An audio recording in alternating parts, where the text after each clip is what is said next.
Get Rich Education is brought to you by Norada Real Estate, International Coffee Farms, and Corporate Direct.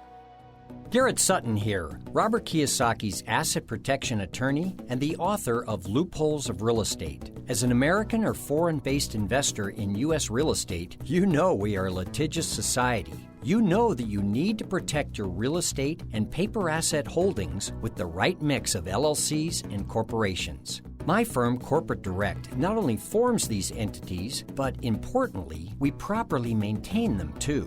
If you fail to follow the corporate formalities, you can lose it all in an instant. Corporate Direct is your source for LLC protection and maintenance in all 50 states. Visit corporatedirect.com or call 800-600-1760. Mention Get Rich Education for a free bonus. Switch your resident agent service to us and receive another bonus. It's all good. We look forward to assisting you at corporatedirect.com. Welcome to Get Rich Education with Keith Weinhold, giving you information and ideas on the investment that has turned more ordinary people into millionaires and billionaires than anything else, and can provide you with more wealth and happiness than you ever thought possible. Now, here's your host, investor, entrepreneur, business owner, and educator, Keith Weinhold. Welcome to Get Rich Education, episode 84. I'm your host, Keith Weinhold, with listeners in 164 world nations. Thank you for making us iHeartRadio's investing show choice, and thank you for being here. But as always, you're not here for me, you're here for you. That's why I'm back for another week to help you build your wealth. Because you've got to beware of the scarcity mentality, since the scarcity mentality is abundant and the abundance mentality is scarce.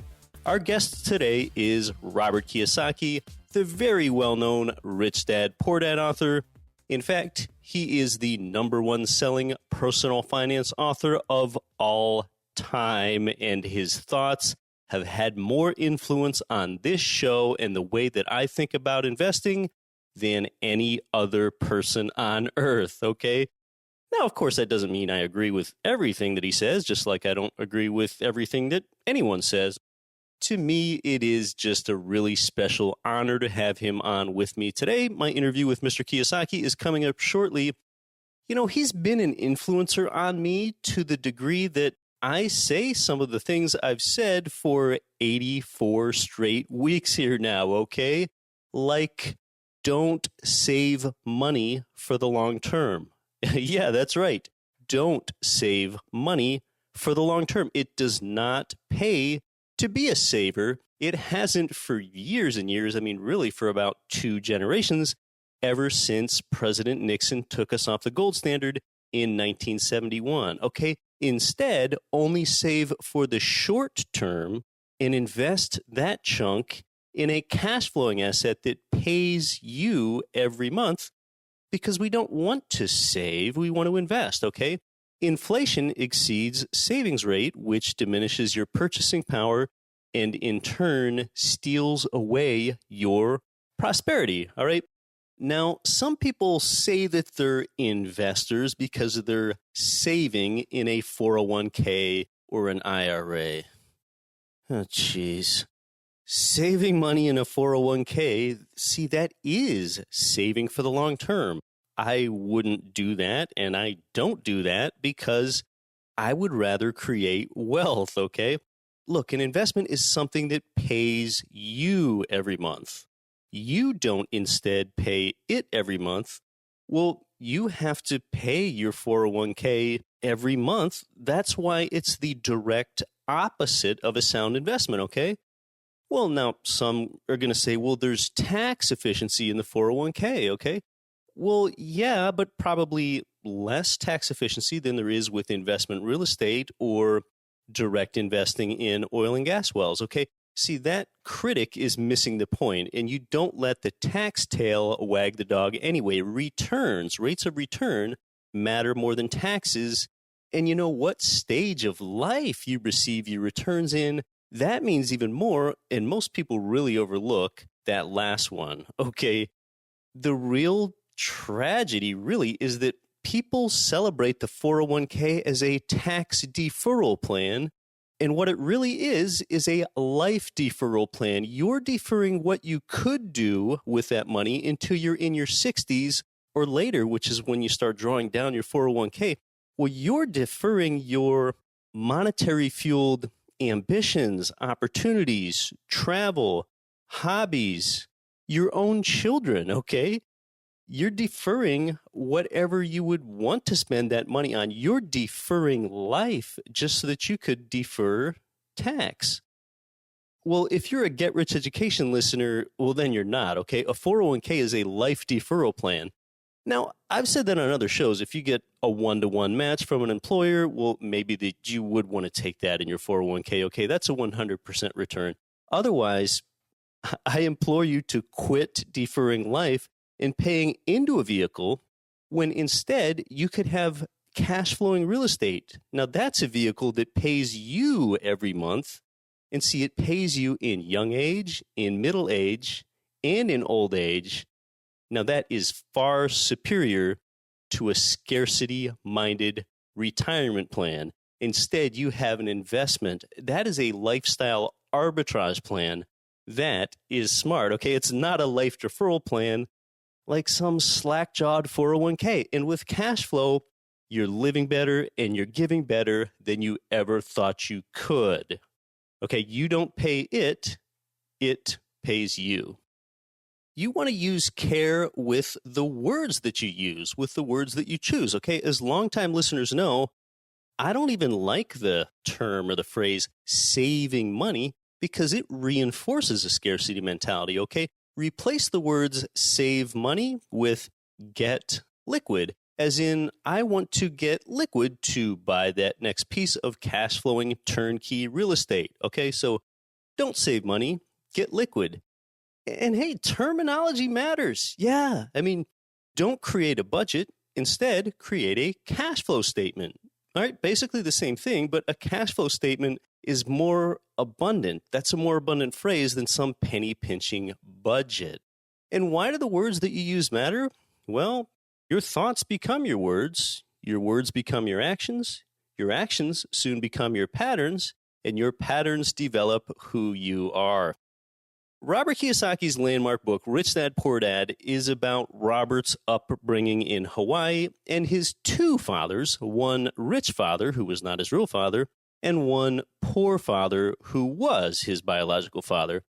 Kiyosaki, growing up, was forced to choose between following in the footsteps of his poor father, who was a highly educated government worker, or following his rich father, an entrepreneur who never graduated high school. Ultimately, Kiyosaki decides to learn from his rich dad. I mean, right? Of course, who wouldn't? The book, Rich Dad, Poor Dad, focuses mostly on the education and financial advice Kiyosaki learned from his rich dad. Okay, his rich father was able to create a multi-million-dollar empire from virtually nothing, just using his own financial acumen. Kiyosaki really inspires and educates others on how to leave what he calls the rat race, which is the life that really so many people choose because they think they have no other choice. People go through life in the rat race, and they kind of do, at times, whatever it takes to climb the corporate ladder for an employer. And what they're doing all along the way is they're selling their time for money. They're going through life trading their time, the very fabric of their life. They're trading their time for dollars, okay? Well-educated people, they typically don't know how to handle money. And the result is that the majority of people, they get trapped in work to pay their bills and they're chasing paychecks all their life. Well, why does that happen to intelligent people? Well, it's because people don't get financial education in school, and once people have locked onto what they think they know, it's just really hard to change their opinion because they believe the same wrong or outdated thing for so long. But one thing helped change that for a lot of people, and that is Robert Kiyosaki's 1997 book, Rich Dad, Poor Dad. That was that catalyst for readers that just knocked readers upside their head like it did for me, and told us basically, you're an idiot if you spend most of your productive years trading your time, the very fabric of your life, for dollars, okay? It's been so influential. The actor Will Smith famously made his kids read Rich Dad, Poor Dad. And, one lesson in Rich Dad, Poor Dad, it's really lesson one in the book, is the rich don't work for money. It's a powerful statement that has drawn in like tens of millions of readers. The rich don't work for money.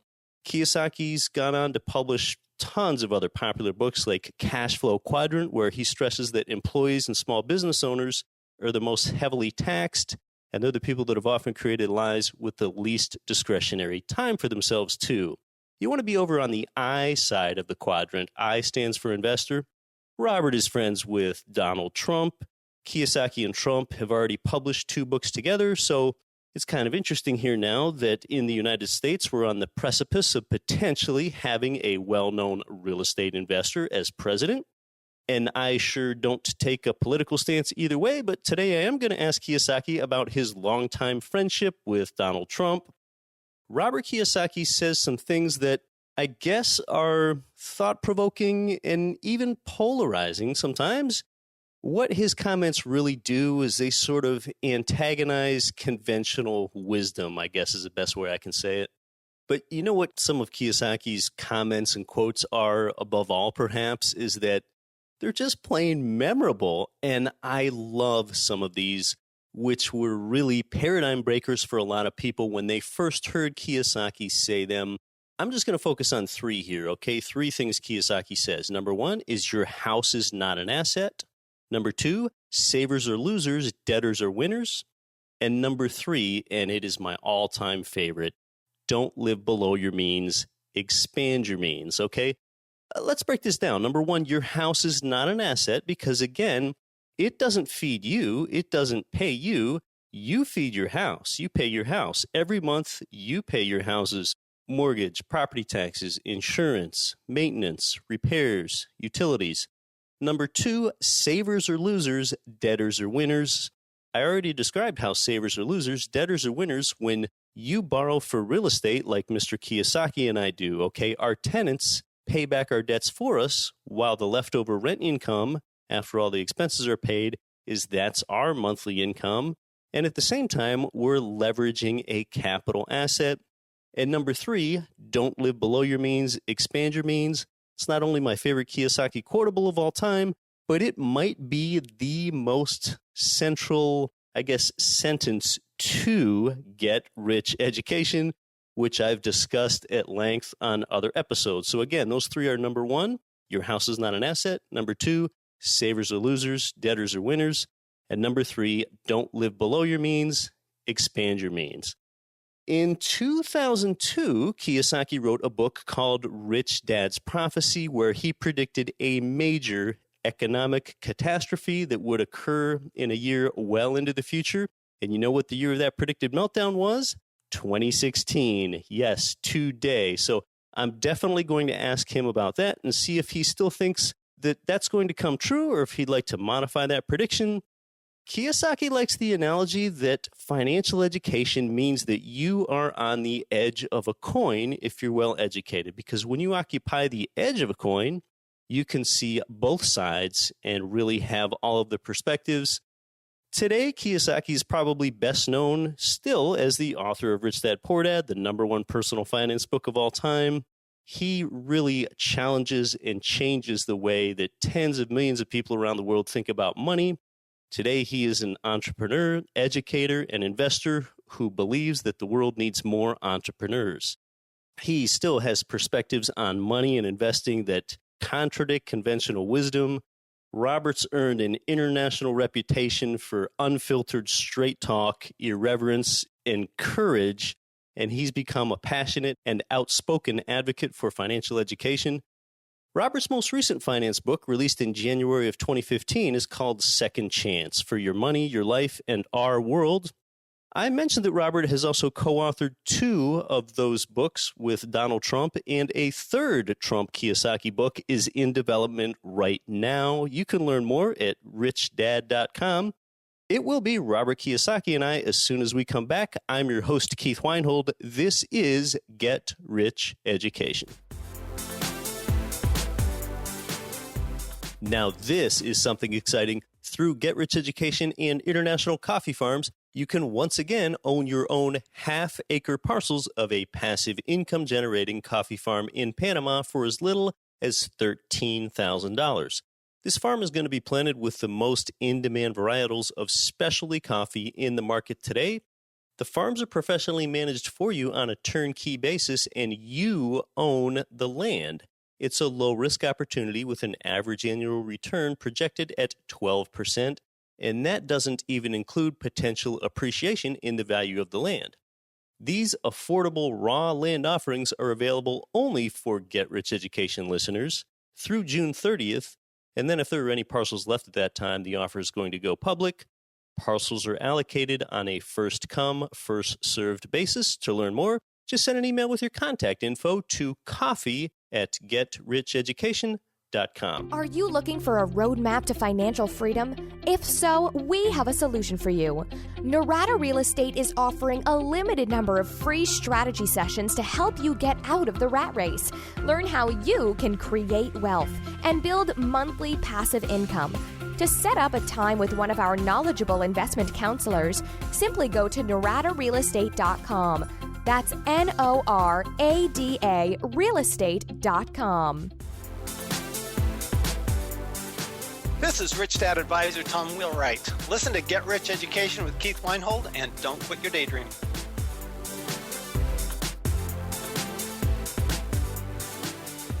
Well, it's such an honor to have you here. Welcome to Get Rich Education, Robert Kiyosaki. How are you doing? Well, thank you. Hey, I'm feeling pretty good today. Well, go ahead and tell us about your business and investing background and just a little bit about the Rich Dad Poor Dad thesis. Well, first of all, I want to commend you, Keith, for being an avid learner, a student. The other thing is you took action. A lot of people are paralyzed. They do nothing. They're really smart, but they don't do anything. That's the problem. Yep. Wealth doesn't necessarily go to the most hardworking or even the most intelligent. It goes to the most bold. I think that's something that I read that you wrote. Well, it's a different kind of intelligence, And, we last saw each other at the Real Estate Guys Summit at Sea. And those guys are interesting guys, too. I mean, they're real estate investors. So if you guys have a chance, this is my commercial plug. Every year they have a Real Estate Guys Summit at Sea, and I would recommend you guys go to it because you'll meet real estate investors.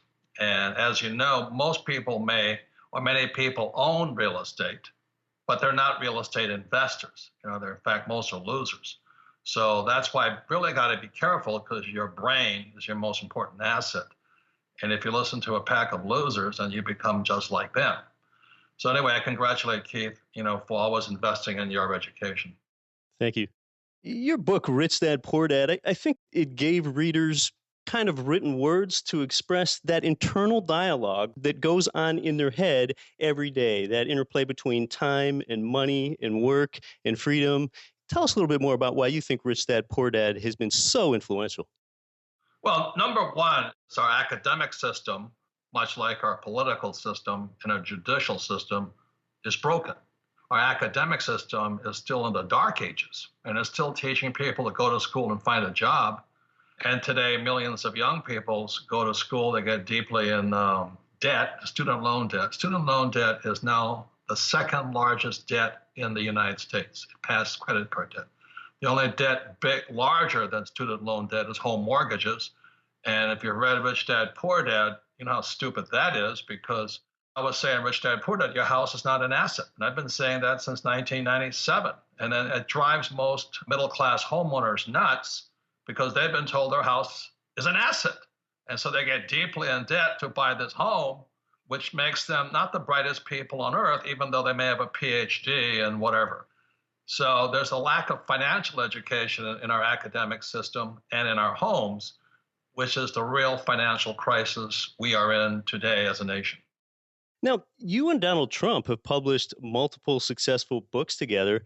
I'm sure Donald Trump learned plenty from you. What have you learned from working with Donald Trump? First of all, he's a great man, and I'm supporting him for president of the United States. I'm not Republican or Democrat, and even though he's my friend, I wouldn't vote for him if he wasn't a good man. What I'm saying is he's a great man. In person, he is funny. He is very witty. Unfortunately, when he stands up on stage, the other Donald Trump loves to make fun of people, which is not politically correct, but it's working for him. The other thing, too, is when you look at all the candidates, who was most qualified at this time in history to get us out of this financial crisis? And there's only one person, it's Donald Trump. I mean, Hillary is a nice person, but she is what you call the political elite. She's lost touch with reality. And Bernie Sanders, I love him dearly, but he is a communist. He really believes in giving everybody everything, which I would like to too.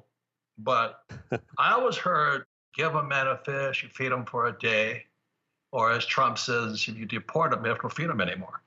But anyway, this whole presidential election is a joke. It is hysterical. It beats the Jerry Springer show, in my opinion. And on the other side, you have Donald Trump, who is a pretty straight-talking guy. He is both very liberal and very capitalistic. And that's what drives Republicans nuts, and it drives the Democrats nuts. So I'm not Republican or Democrat. I'm not even independent. I just vote for the person who can get the job done. So that's why Donald and I have been friends for about 12 years now. His sons and I are very good friends. His daughter's probably the brightest match in the box, and they're a fabulous family. So that's what I learned from Donald is, just stick to your guns and be forthright in my conversation with people. Well, whether it's in politics or whether it's in business, I think Donald Trump has shown that he can be bold. We're talking about one of the best known real estate investors ever. And I kind of learned from you for the first time, seeing it in writing, that oftentimes wealth goes to the bold. It doesn't necessarily go to the smartest or even the most hardworking, but wealth often transfers to the bold. Well, that's my whole complaint against academia. My poor dad was head of education, PhD, Stanford graduate, University of Chicago, Northwestern, graduated from University of Hawaii in less than 2 years, but he had high IQ. School focuses on your IQ, your mental intelligence. And IQ records how you solve problems on your own. So that's a lot of times why the A students are functionally incompetent in the real world. Most Mensa people, which are geniuses, are not successful, but they have high IQ. There's 4 types of intelligence quotients that must have. One is IQ, which is mental. Second is EQ, emotional intelligence. Emotional intelligence is 3 times stronger than IQ. So emotions are fear, anger, joy, sadness, and things like that. And the reason most people are not successful in anything in life is they may have high IQ, but very low EQ.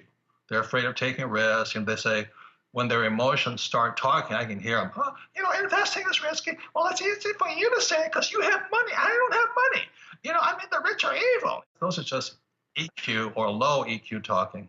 The other is PQ, physical intelligence. Most athletes are gifted physically. And as you know, we actually learn by doing. But the problem is our school system punishes you for making mistakes, so people get paralyzed. It's really stupid. It is so effing stupid. Why would you punish somebody for making mistakes? That's very low. They don't learn anything. They live in low EQ, low PQ. And then the last intelligence is SQ, which is spiritual intelligence. And the reason most people play it safe and live debt-free and all that is they're very low spiritual intelligence. They don't trust there is a God out there. I'm not really religious. I support you want to be Christian, Catholic, Muslim, Hindu, Arab, and have a good life.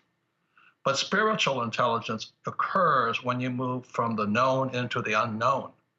Your spiritual intelligence comes alive when you're doing something you've never done before. And most people who are so-called middle class, they're living in terror. Low emotional intelligence, low physical intelligence, and low spiritual intelligence. So they live debt-free, they live below their means, they play it safe.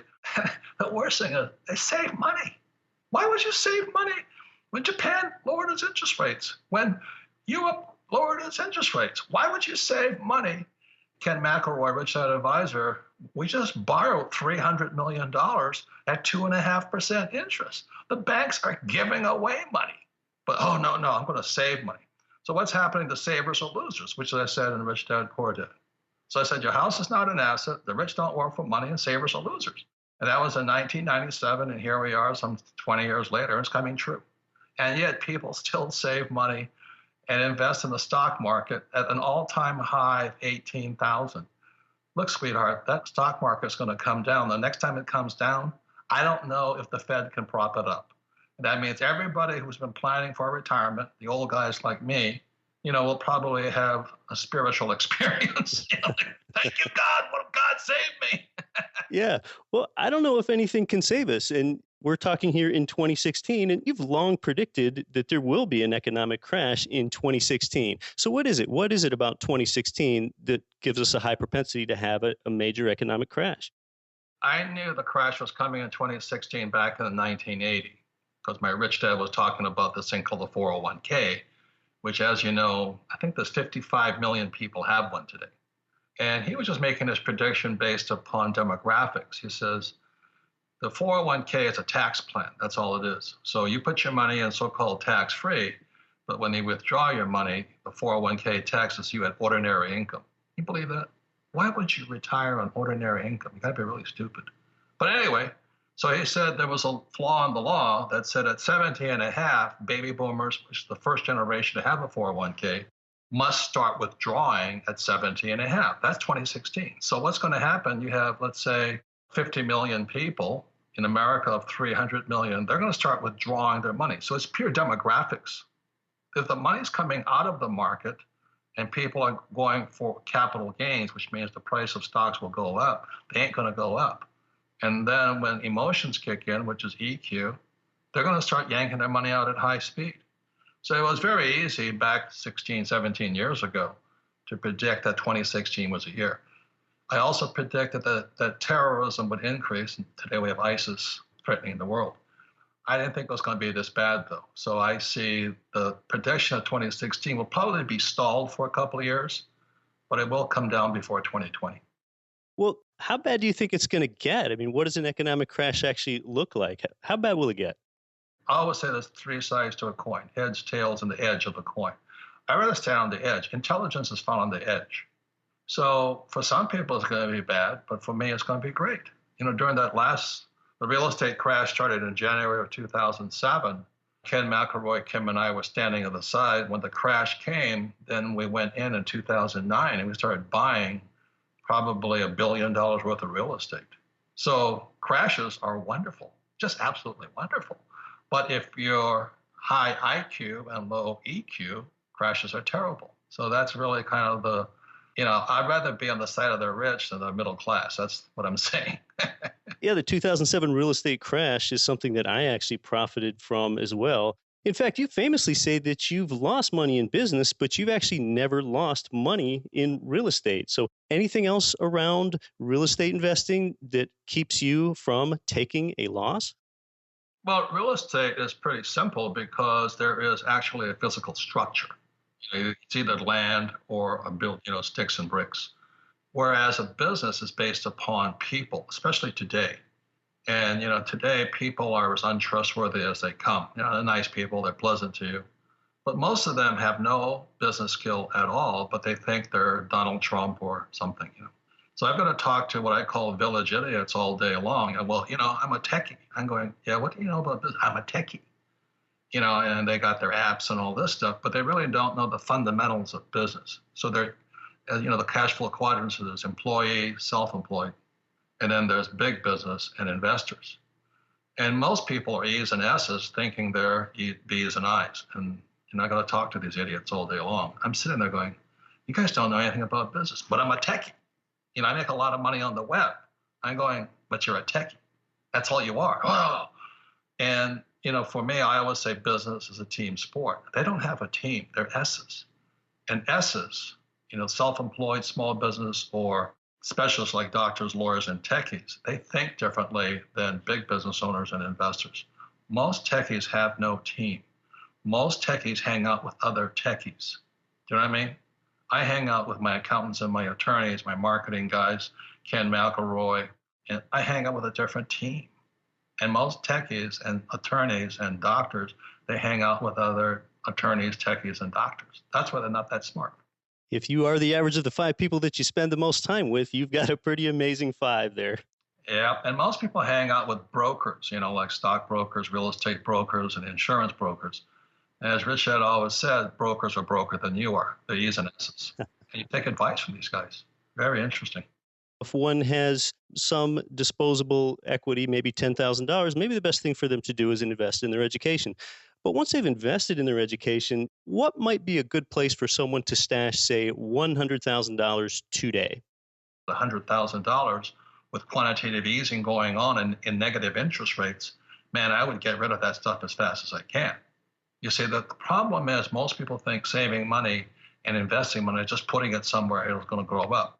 What Rich Dad's prophecy was in 2016, this baby's coming down.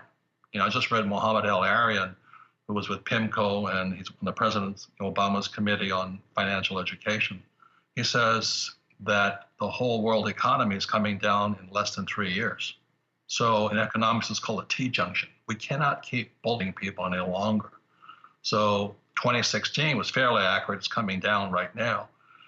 But El-Arian says we have maybe 3 years.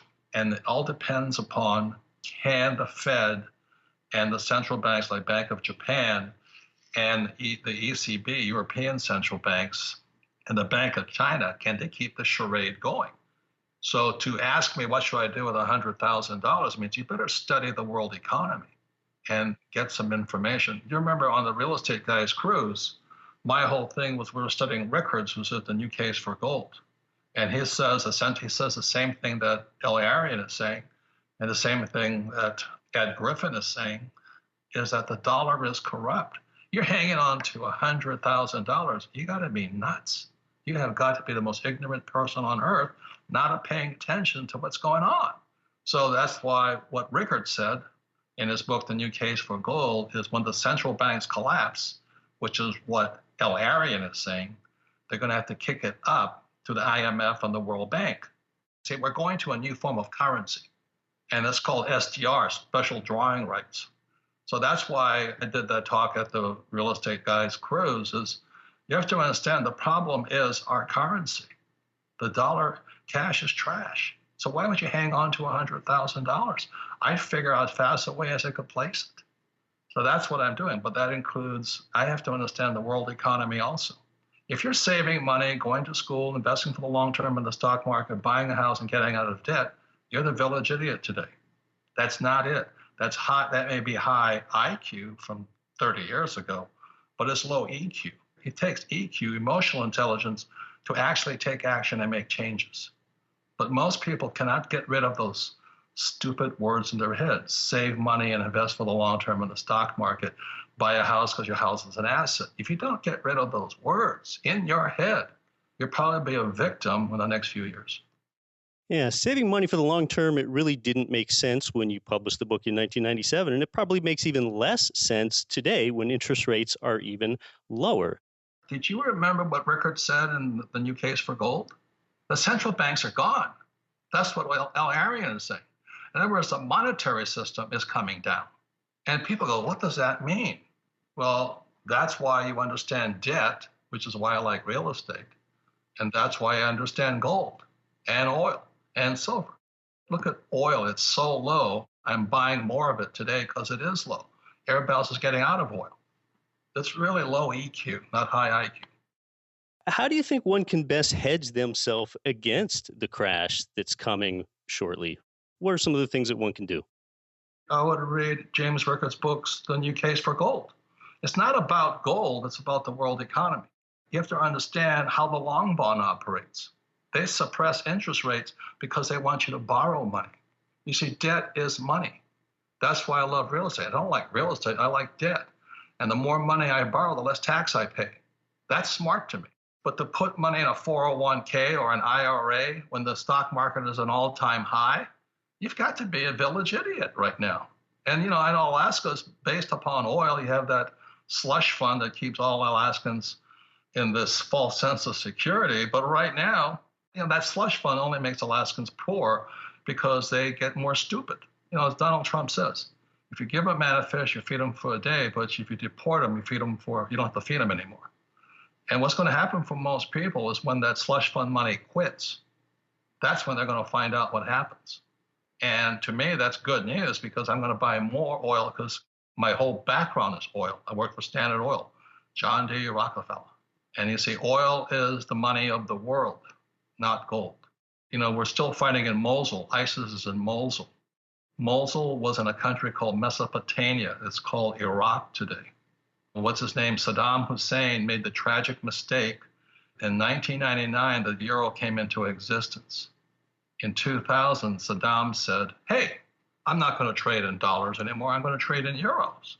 Bam! He's dead because the world is going to defend the dollar. A guy named Gaddafi, nice guy. I don't know if you know this, an oil guy. Libya has great oil. Libya is a very rich country. But as soon as Gaddafi said, I'm going to trade in dinars, which is their currency, poof, he's dead. And that's Benghazi, which is haunting Hillary today. So all I'm saying to people is, you know, wake up and smell the coffee and realize that what you see may not be true. So I think the world is a great place right now. I'm buying oil because it's cheap. I love the stuff. And I think the world's going to come apart. It's going to crash. It's going to be wonderful.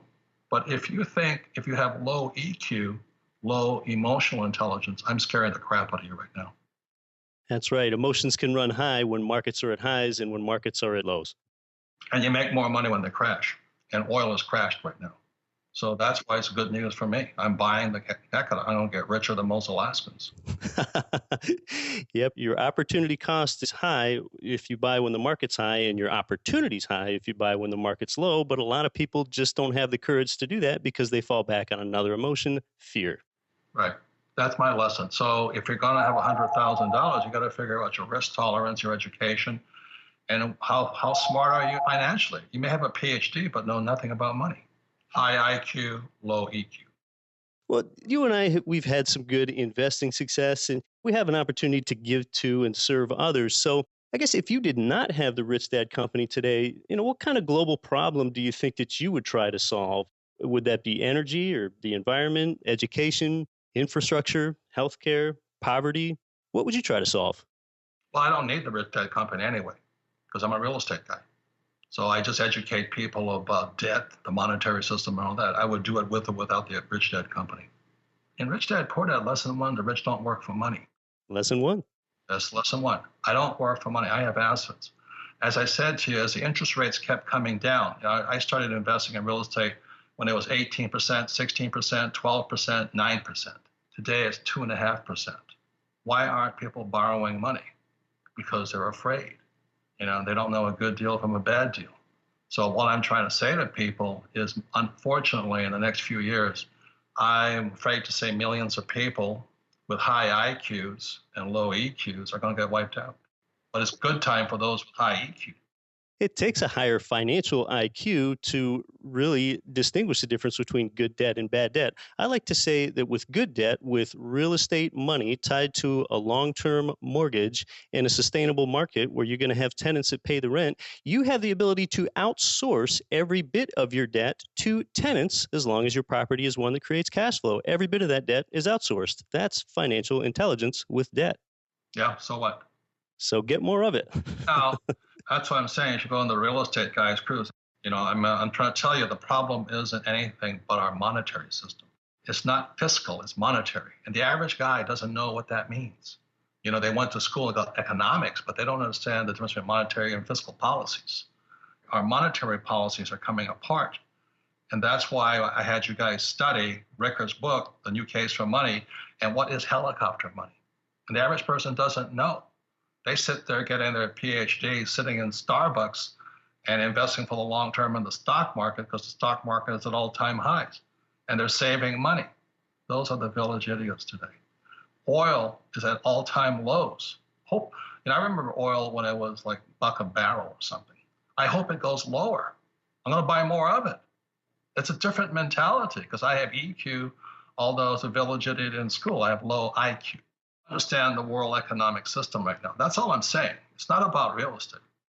Well, you're such a renowned financial educator. Why don't you tell us what's the last course that you took or the last book that you read? I never take a last. I'm always reading. Look, I'm going to just say something really, really quickly, because the reason people are stupid, they listen to stupid teachers. The story of Rich Dad and Poor Dad is the problem with academic people versus rich people. Bernie Sanders versus Donald Trump. Trump is both a very smart man, but he is financially very astute. So you got to choose your teachers wisely. The reason I read books is because I'm looking for the best teachers. You're not going to find the best teachers at your community college or the University of Hawaii or Harvard. They don't make as much money as I do. So I want to listen to guys who are the best teachers, which is why I read books. So today, I'm still reading L. Arian's book. I'm reading David Stockman's book. But anyway, I've never stopped studying. And I think that's the difference. I am studying the monetary system. I don't really care who gets elected. I don't care if it's Trump or Bernie. If it's Hillary, we'll have more of the same. The point here is you should care. And the next most important thing, who's on your team? I have my team. Every month we get together and study. My accountants, my attorneys, Ken McElroy, real estate guys, we study constantly. That's why we win. If you're hanging out with stupid people who don't study, you're in trouble because your brain's in trouble. That's all I'm saying. It has nothing to do with real estate or debt. It has to do with how smart you are, who your friends are, who your teachers are, who you're married to, who your partners are. Those are the things that make you rich or poor. That's it. And at my stage in my life, I'm turning 70, I get sick and tired of talking to people who have answers but no experience. And I'm saying the world has changed so much in the last 17 years or 16 years. It's shocking. It's shocking. You saw my charts at the Real Estate Guys Cruise. We've had 3 major crashes in the first 10 years of this century.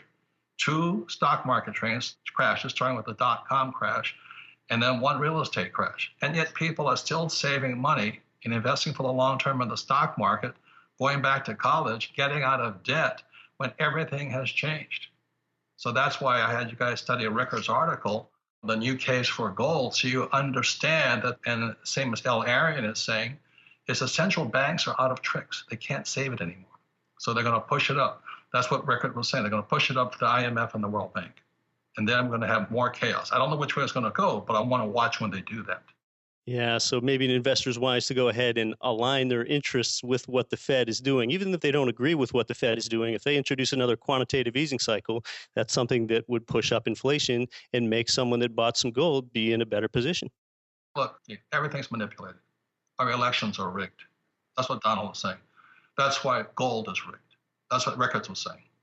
So that's why you could call me a pessimist, but I'm really happy when things crash. Unfortunately, most people are not. If you're in the oil business, you're very unhappy today. But a guy like me, I'm happy.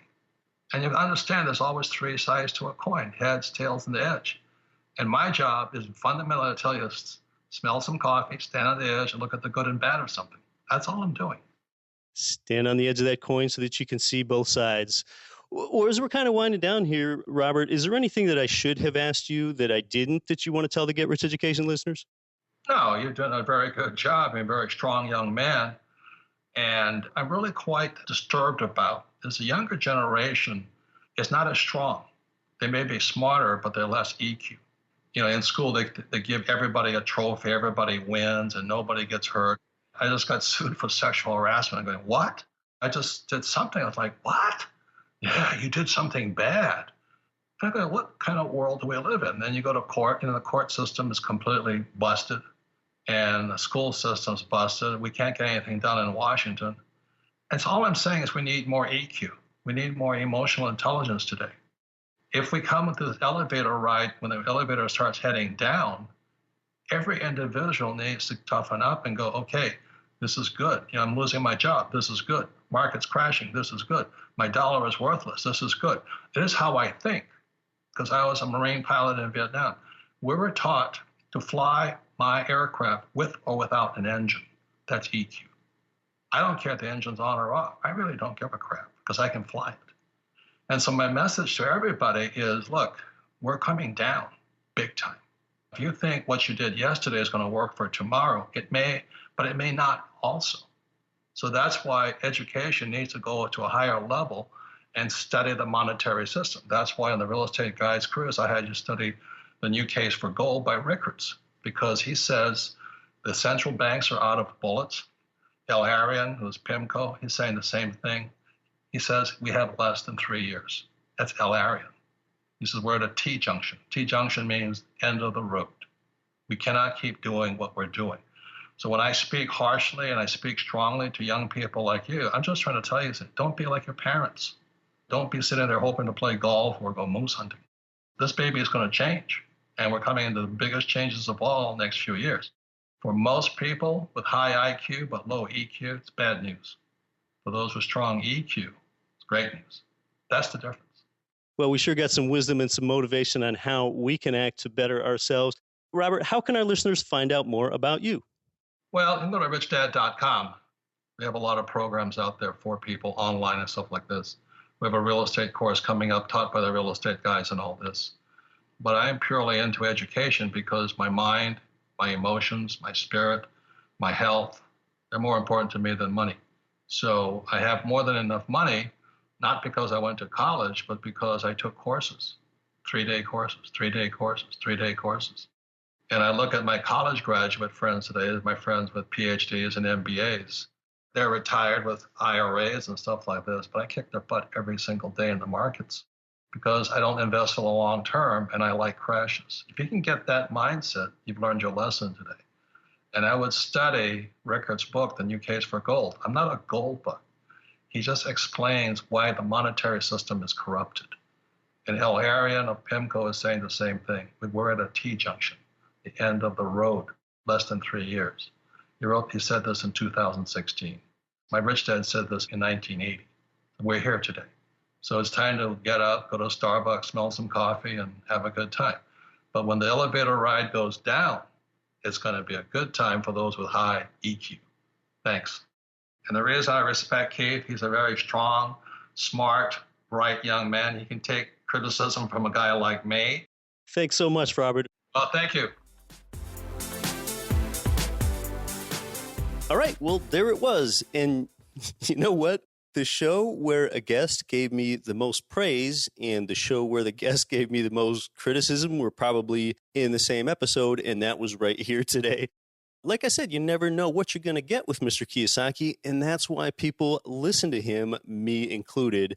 There were a lot of good takeaways today, and I've also got to admit it does feel pretty good to be edified, I guess, by my business hero. Some takeaways for you are Kiyosaki told us he's buying more oil today because its price is low.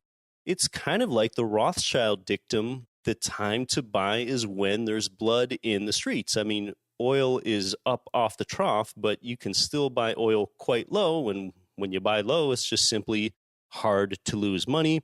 You learned that he's reading and following Jim Rickards, Muhammad Al-Arian, David Stockman. Rickard's popular book, The New Case for Gold, I mean, that's obviously a Kiyosaki favorite, and I do own that book. And I've told you before that I own about 1.5% of my total net worth in tangible precious metal bullion, not in electronic promises or paper derivatives, okay? Kiyosaki told us that he likes debt. That's why he likes real estate. He even called himself a real estate guy. I like the smart debt too. I'm clearly a real estate guy. Now, look, many years ago when I was a high school senior where I grew up in Pennsylvania, my classmates, they voted me as the most quiet, shy student in all of our high school class, okay? And they were right. I was just really underdeveloped in nearly every way. When I was 18, I looked like I was 14, maybe 15, okay? And I had plenty of friends in high school, but I could never get a girlfriend, not even close. Like, I didn't even go to prom, okay? So I guess I couldn't have imagined that I'd be a talk show host like this at all, let alone choose to move to and live in Anchorage, Alaska, or be some sort of real estate investing expert. I mean, I didn't come from a background or an upbringing like that at all. Well, it was reading Rich Dad, Poor Dad that, that's what really taught me to stop saying it can't be done and instead start asking, how can it be done? It was way back in 2002 when it was kind of time where I was coming of age. It was time for me to buy my first home, and I decided to make my first home instead of a single-family home. I bought a fourplex building where I lived in one unit, rented out the other 3, and expanded from there. Reading Rich Dad, Poor Dad, I mean, it really helped make me who I am. I probably don't attract mediocrity in my life because I don't emit mediocrity, okay? I attract expansionary friends and an aspirational peer group. So buying $1 million apartment buildings, that's something that would scare most people, but that feels normal to me. I mean, that's what I do today.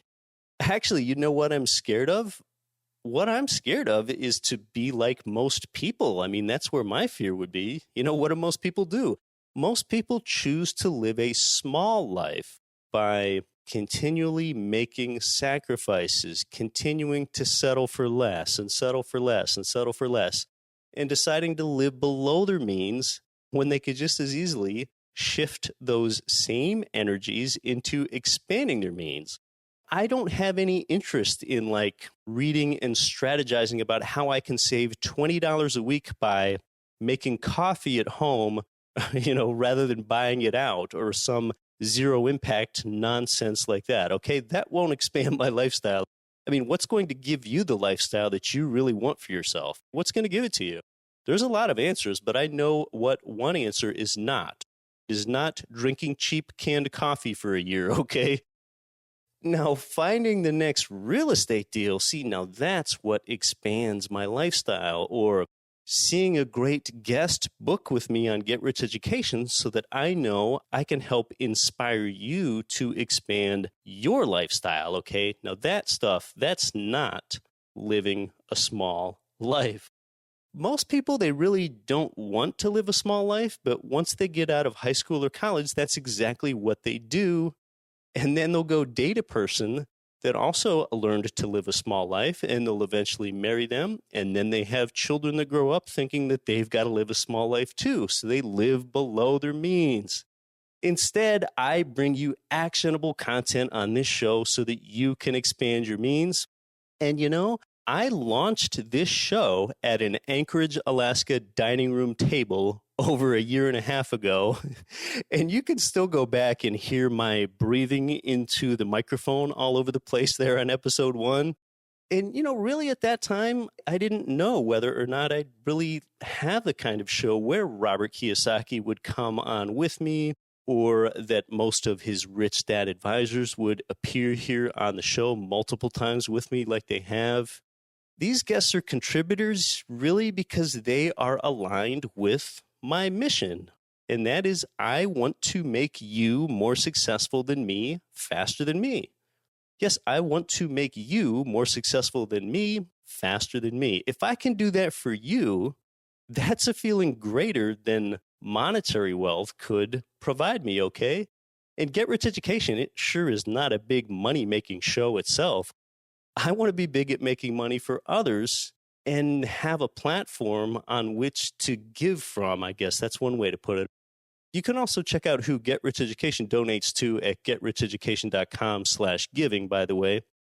But if I make you more successful than me, faster than me, and give better than I ever thought I could, then what I've done is I've expanded your means, I've expanded my means, and the means for various charities too. And Get Rich Education, it is not get rich quick, okay? It's about increasing your wealth over time beyond anything that you ever thought it could be. Live better and give better than you ever thought you could. Now, I know a lot of you have listened to all 84 shows, and I almost can't tell you how grateful I am for that. Recently, I even got 2 written thank you notes, like handwritten paper notes in the mail for putting this all together every week. They were giving me thanks, okay? One was a listener from Connecticut, another one from California. For some reason, I remember those paper thank you notes a lot more than the thank you emails. They're all appreciated either way. Look, you need to have an awareness that the middle class is disappearing, and you need to have some options for what you can do about it.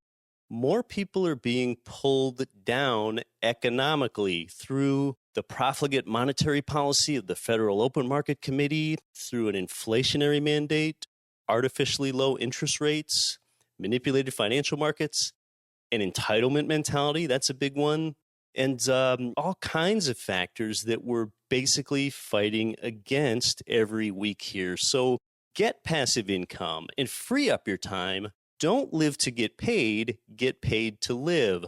We are turning more nobodies into somebodies than anybody. Wealthy people take action because they know that knowledge alone is not power. Knowledge plus action equals power. So if you want to be actionable about building wealth for yourself, Get Rich Education followers are doing that faster than they ever thought possible. And you can accomplish that by doing really just two things. Number one is you're already doing it. Okay, you're listening to this weekly Get Rich Education podcast every Friday since October of 2014. And the second action item is subscribing to our free newsletter right there on the homepage at getricheducation.com. When you subscribe there, you're sent actionable opportunities that you can click on. And you can unsubscribe anytime, and virtually no one has unsubscribed. Well, today, Mr. Kiyosaki mentioned his Rich Dad advisor, Ken McElroy, a lot. Ken McElroy will be here in 2 weeks for his second appearance here on Get Rich Education. But first, next week, we'll have a mortgage loan officer here that specializes in how you can buy investment real estate at the best terms and the lowest interest rates for yourself. Well, I'm grateful because I got to interview my business hero today. Special thanks to our guest, Robert Kiyosaki. Again, be sure to subscribe to our free newsletter at getricheducation.com. Until next week, I'm your host, Keith Weinhold. Don't quit your daydream. I just lived one of mine.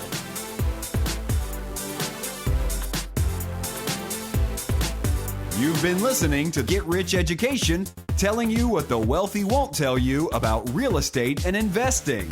If you enjoyed the show, please take a minute to visit iTunes and leave your comments.